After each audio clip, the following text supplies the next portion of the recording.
Hey, I'm Martha Goddard. I'm a singer-songwriter. I've spent the last 4 or so years working with Hush Tones, and we've got loads of stuff coming up.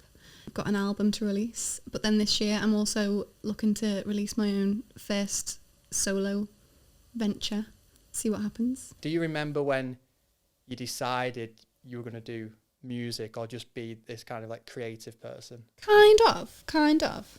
I think when like growing up I was always like arty. Like art was my favourite subject always, and I used to be like, oh, I'll go to art college and that'll be great.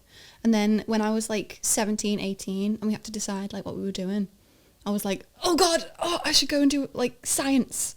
And I went and did psychology in uni, and I did really enjoy it, but it didn't like set my soul on fire or anything. And I had been like writing songs for years before that, and that was the thing that I loved, the thing that made me feel like me. So then I did my whole degree and finished, and I ended up like, I felt like I'd lost a little part of my identity by the end of it because I barely played music the whole time. And then when I came back, I instantly like got asked to be in a band with Mick, who I'm in a band now. And I was like, oh shit, I forgot how much I loved this. This is what I want to do. And I think having that experience of like having it taken away from me and then like doing it again really like reinforced how much I want to do that. And also like I've been traveling a few times like around South America and stuff. And again, that's like I spent, a few months not doing any music at all, just trying to like experience the world a little bit. And like I remember the first time I went traveling, I'd like come across like people on the street like making art and like making like beautiful like jewelry and stuff. And I think because I'm in like a very privileged position, if I wanted to just like make art and do that, I would be able to probably like get a website and do all these things. But these people are like sat on the street like making this amazing jewelry, this amazing art, and they're just happy with that. Like, yeah, here's my art. Like, do you want to like buy it and stuff? And I was like, I'm so inspired by that attitude. So I think that made me think, like, what do I really care about in life? Like, what is the thing I care about? And I was like, I don't know if I even care that much about anything. And I was like, do you know what? I need to care. I need to have a passion. I need a passion. And then ever since then, I've just been like, right, I think the most important thing in life is to have a passion. So I've just been following it, even if I've got no money.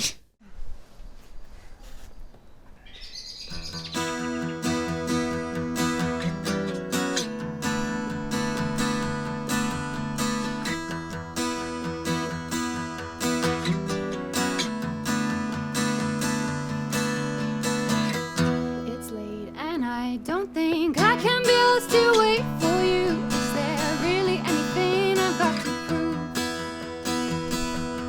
Maybe I was scared. Oh, what a fool. I know I've heard it all before, and I won't lie. Awake and think of you. You're all alone. I know, but I don't really think that it's my fault. I don't want to be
And so alongside that, and you obviously saying like you had breaks and traveling and all that kind of Yeah. stuff, was you always doing your own stuff as well? Or was it took Yeah, time to figure that out? Always.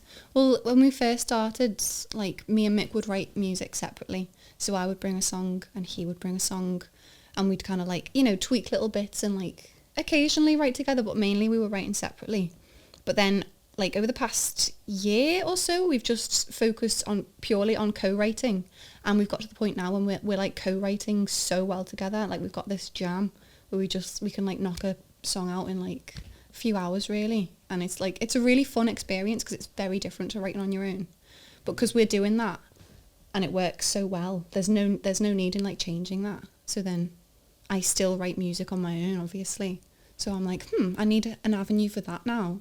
Like that's because I think that's something I'm really. Oh, that's so good. So it's just obvious then. Yeah, it's like if you've written it on your own, then it's your thing. Yeah, absolutely. And is there a difference in sound when you're doing and like theme when you're doing both of those things, or does it kind of cross over? Well, I think with Hush Tones, it's very much I know our setup and we know what everyone's doing, and we tend to write about. Yeah, I don't know. There's like a definitely different vibe because obviously Mick and me are co-writing, like, and me and Mick come from very different like musical influences, I think. So it kind of balances out. Whereas I'm very much one direction. I think I'm not one direction. But is that your influence? that's my main influence, number one influence. But yeah, God. No, we have different influences. So I think I'm really excited to kind of explore that whole other side that I don't get to explore so much in Hush Tones. Yeah, well, that was my other question was, what influences? That's such a easy question to ask a musician, but it's like, it's the one I want to know because that's kind of what makes us, isn't it? Like our life experience, what we're interested in, and also what we're influenced by. Like they're the main things. So what's that?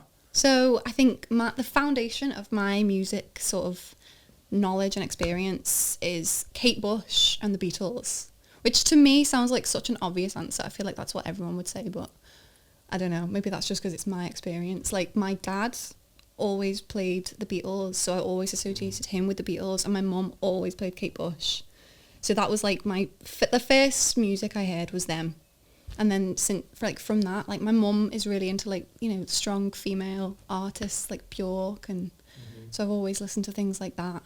I was really into Avril Lavigne when I was growing up. Kylie Minogue I really liked. But yeah, Kate Bush is the main one, and then it is mainly like female, strong, powerful voices that really inspires me, like Joni Mitchell, of course. I really like Sharon Van Etten at the moment, and I like Phoebe Bridgers. Like lots of things. My main influences seem to change all the time, so at the moment I think that's what I like. We ready?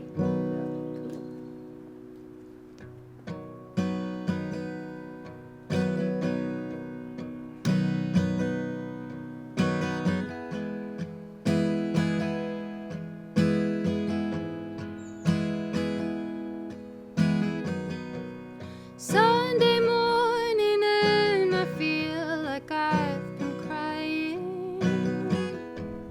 Nothing ever seems to change that much at all, and I'm still here.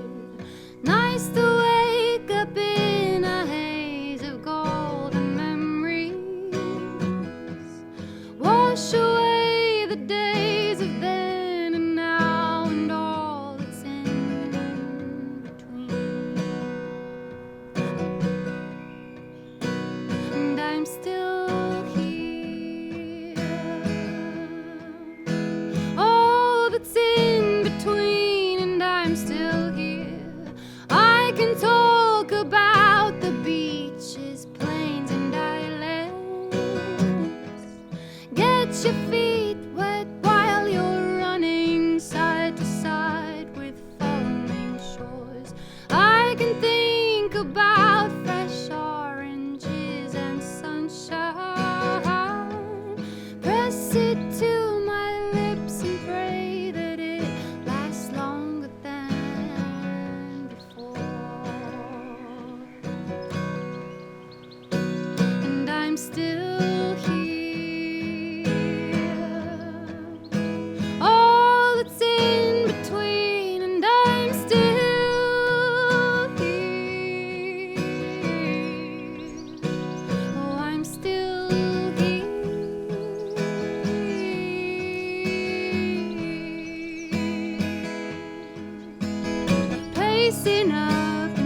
I'm still here.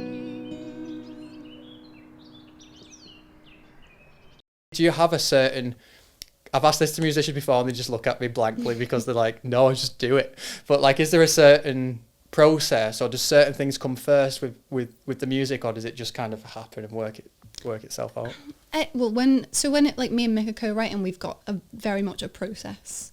Like, I mean, it happens differently every time, but it's mainly like Mick will like play some chords and we'll be like, yes, those chords, that works, and we'll get a little vibe from that, and then I'll start like singing something over the top of it, and then we'll like, I think I tend to get like a phrase, and then I'm like, okay, there's a phrase, like, you know, like lyrics wise, and then I'm like, what can that be about? And then we'll think, oh, so the song's about this thing, and then we can go down that avenue, and like he'll write a verse, I'll write a verse, and that's our process, and that fits very neatly into a box, and that's that. But like when it's me, it's different every time. Like when I was younger and I had like much less experience with songwriting, it was more like a sort of almost like a spiritual thing. I feel like the creative process, I think for a lot of people it's like therapy, isn't it? So for me then it was just like I'd have like some kind of feeling and I'd be like, oh, I need to sing about this feeling, and I'd just like play some chords until I struck upon something that like resonated with that feeling. That's big breakup energy, that. Yeah, exactly. Yeah. Exactly. So I'd be like, oh, that chord is how I feel inside. And then I would like, you know, I would like sing something over the top, and it almost happened like without, like it wasn't a conscious thing, it would just happen. And then once I had the main sort of core of the song, like the main sort of like melody and the vocals and like maybe like 2 lines of lyrics, that's like the core of the song then. So then I just build out from there. I'm like, okay, so that's the chorus, and then I have to put the structure in, and I'm like, okay. So it's kind of like from the inside out, I think.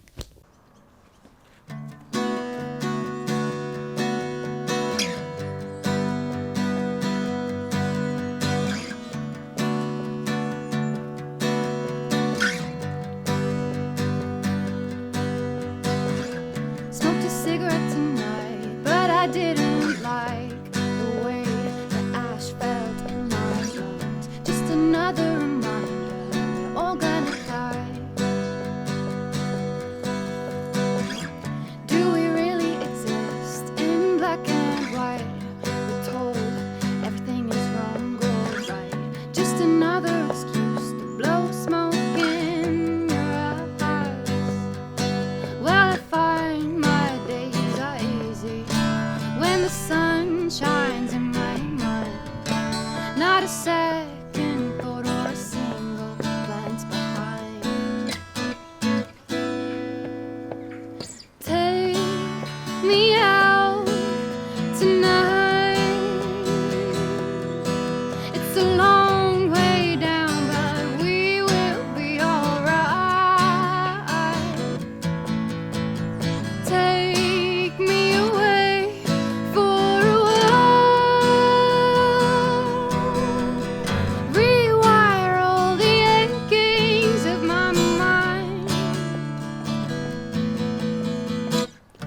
My mind is just as simple. So take me out tonight.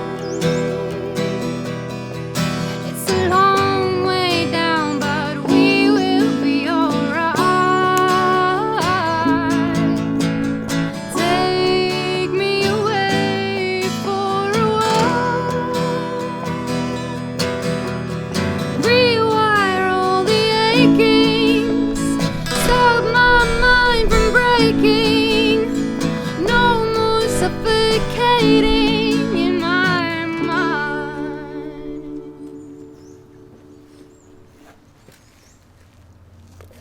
For those people who are thinking about getting into and pursuing art and are dealing with like, should I get a normal job or should I pursue this thing and all of that, like, do you have any advice?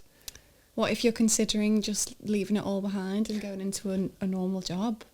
Yeah, or the other way around, I guess. Ooh. I don't know. I feel like for me, what I think about is like me when I'm like 70 years old, looking back at like what I did in my life. And I'm just thinking 70-year-old Martha will have regrets if I don't do it, if I don't pursue the thing that makes me happy and the thing that makes me feel like myself. Like, and I don't want to be a regretful 70-year-old Martha. So just think about what future you would think. If you fail, then you can find something else. Yeah. But you've got to give it a go. Definitely. I think that's us. 38 minutes, that's nice. Yeah. Goodbye, everyone. Goodbye, everyone.